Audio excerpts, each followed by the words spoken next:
Hello summoners, this is the OddOne from solomid.net, and for the TSM fundraiser I've been asked to do a jungle guide. Rather than show off another champion, I figured this one may be more helpful by being a general jungle guide to know the basics of good jungling, and hope that you can apply whatever you learn here on whatever champion you want to jungle with. So to begin, let's dive right into early game routes. The standard route. This consists of sweeping from ancient golems all the way to double golems for a quick level 4 by around 3 minutes 40 seconds to 4 minutes. The standard route I've found has given me the most flexibility between ganking and leveling, and as such, this is the one I'll focus on. Take note that we have a perfect level 3 upon killing the Wraith camp. This will be very important later in the video when we have ganks that occur around the 3-minute mark. And upon killing Lizard and double golems, we'll have a champion that has double buff and level 4. Often, cloth armor and 5 potions are required for this route if you receive no help whatsoever. But by exploiting the fact that we can get help at blue and even wolves, I'll show you how we can further optimize this route. For example, we all know the unoptimized route of starting blue first with leash. However, often there are ways to make it faster depending on your champion. For instance, rather than simply doing nothing in the spawn time for blue buff, we can take out a wolf for free before it spawns, because I know I won't take as much damage killing the ancient golem because I'll have a leash. So here we have Brand on this side and Jenna down here. And they're going to do some damage to it and leash it, so not only do I take less damage, they've done more damage to the camp. This also allows for different item builds or skill builds, such as in the case with cloth armor and a Mumu. I can easily switch it to a regrowth pendant when I have a good leash, and come out ahead by building an early Philosopher's Stone.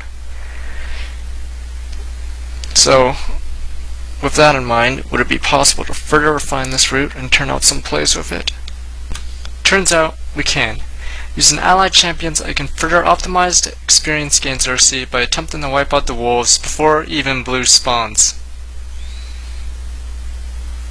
So thanks to Tristana's AoE damage, I'm able to wipe out this camp before Ancient Golem, which spawns at 155.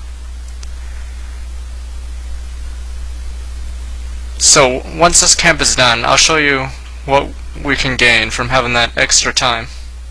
So note the enemy jungler, which is Trundle, he hasn't done this, so we're going to have a nice time advantage, which I can use to instead take his wraiths.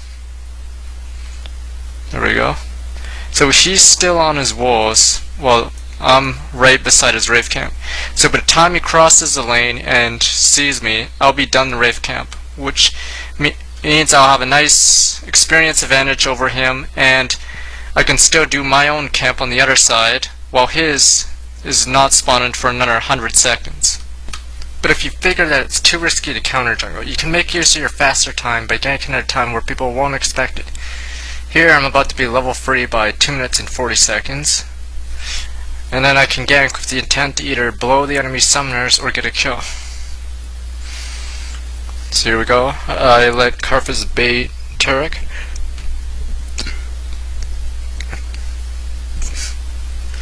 Now here even Remus comes to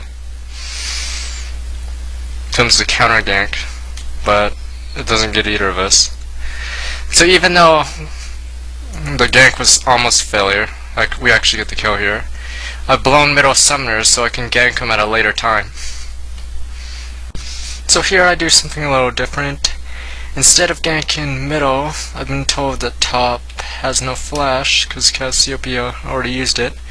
So she's not going to expect to gank at around 3 minutes because most people haven't warded this or think that a level 3 Udyr is going to come, because she's only level 2, Teemo's only level 2. So she's standing there oblivious to the fact I'm right there, and this is an easy kill because Teemo has forced her flash already.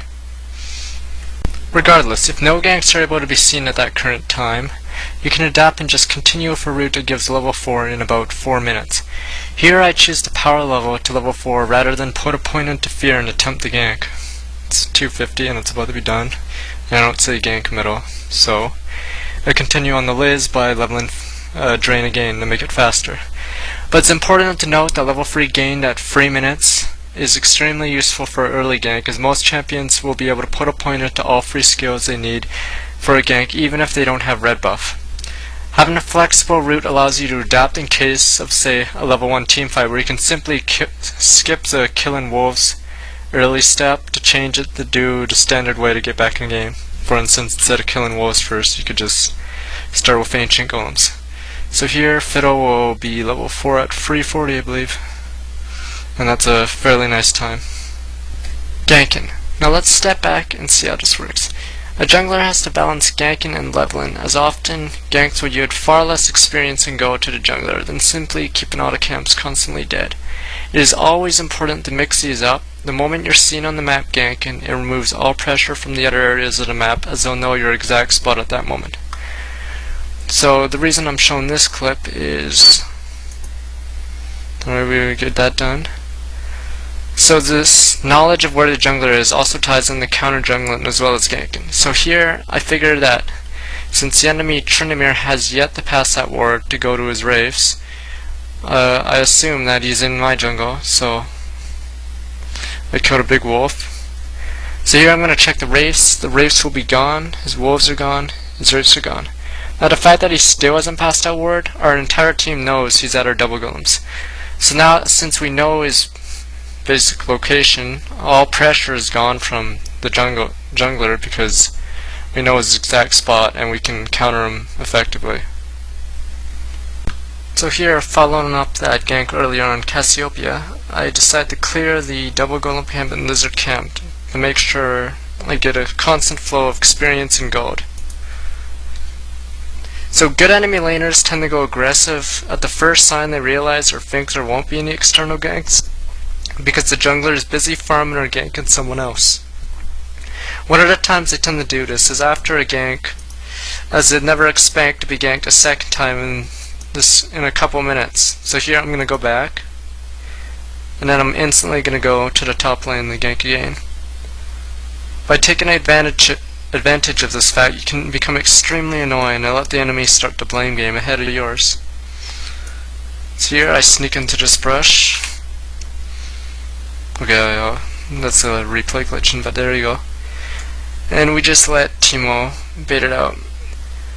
So I'm not gonna go in until this minion dies, because I know she's trying to last hit it. She's gonna try to last hit this one, and this is when I go in. Since she has no flash, since it's only been 2 minutes or so, she dies right there. So here we do it again on middle. Often mid ganks are merely to blow summoners, since it's difficult to get any kills if they do have summoners, but since the last gank was within 2 minutes, 3:15 or so, we know Tarek doesn't have the summoners back, so he mistakenly stays a bit too long after pushing. And yeah, Udyr is known to be a curse to all laners. Coming back to ganking, a gank will usually fail if the enemy sees it with enough time to prevent it, which makes it important to not be seen until it's far too late. To understand this, we have to look at every lane and notice the exact layout of the terrain.